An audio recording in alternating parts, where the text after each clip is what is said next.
सनातनी लोगों को तो बिना कलावे के रहना ही नहीं चाहिए। माताओं को बाएं हाथ में कलावा बनता है, अविवाहित बेटियों के लिए दाएं हाथ में कलावा बनता है। किसी नारी ने विवाह न किया हो तो जीवन भर उसके दाहिने ही हाथ में कलावा बनता है।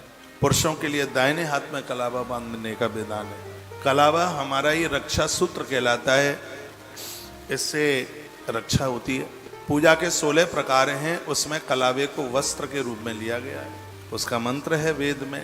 हमने तो यहाँ तक भी बोला है जिस घर में कपूर, सुपारी, कलावा और जनेऊ, एक चीज और कौन सी रह गई है, चंदन, ये चीजें जिस घर में है उस घर में वास्तु दोष नहीं रहता। ये चीजें आपके घर में होनी चाहिए। जैसे आपके घर में दाल चावल मिलता है, ये पूजा की सामग्री घर में होनी चाहिए। कपूर बाग सिद्धि कर देता है, कपूर के बिना आरती पूरी नहीं होती है। जहाँ जिस घर में सुपारी होती है, गजानंद उस घर को छोड़ के नहीं जाते। ये सुपारी पैदा ही हुई है गणेश के लिए। कहीं गणेश जी की, जगदम्बा की प्रतिमा ना मिले तो 2 सुपारी के ऊपर कलावा बांध के कटोरी में रख दो, चावल में गाड़ दो, समझ लो गणेश और अंबा पार्वती दोनों ही प्रकट हो गए पूजा के लिए। ये पैदा ही सुपारी इसलिए। पूजा की सामग्रियों में सर्वोच्च, यदि पूजा के जगह पर जो सबसे ऊंचा स्थान प्राप्त करे उसका नाम सुपारी है।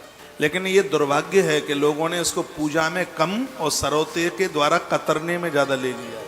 सरौते से कतरती हुई देखी होगी आपने सुपारी, कुटुर कुटुर कुटुर कुटुर कुटुर कुटुर, वो लोग उसको अपने उसमें लेते हैं प्रयोग में। वो सुपारी पूजा के ही लिए है। पूजा में लवंग को बहुत महत्व दिया गया। पान का पत्ता, मैं निवेदन करूंगा, इसमें वर्णन है, आयु बढ़ा देता है पान का पत्ता।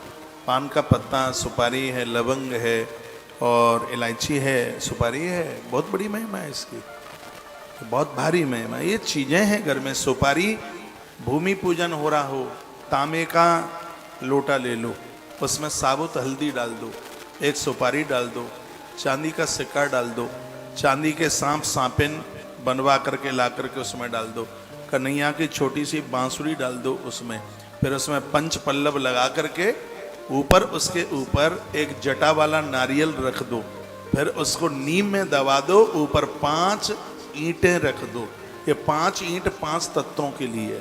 भूमि पूजन में हमेशा 5 ईंट रखी जाती हैं, एक आकाश के लिए, एक वायु के लिए, एक जल के लिए और एक अग्नि के लिए, एक धरती के लिए। पहली ईंट धरती के लिए है, दीवाले नीचे नहीं बैठेंगे। दूसरी ईंट जल के लिए है, जल के प्रकोप से घर खंडर नहीं होगा। तीसरी ईंट अग्नि देवता के लिए, घर में आग का प्रकोप नहीं होगा।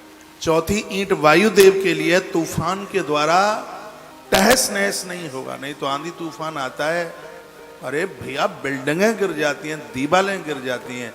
ये कोई ऐसे ही नहीं है जब भूमि पूजन की बात, जो बात हमारे ग्रंथों में कही गई है, ऐसे ही नहीं बोल दिया है।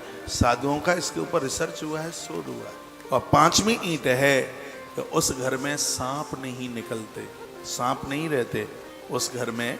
आकाश तत्व से उसको लिया गया है, उसके ऊपर बिजली का प्रभाव नहीं होता। देखा है, वो एक आकाश बिजली होती है।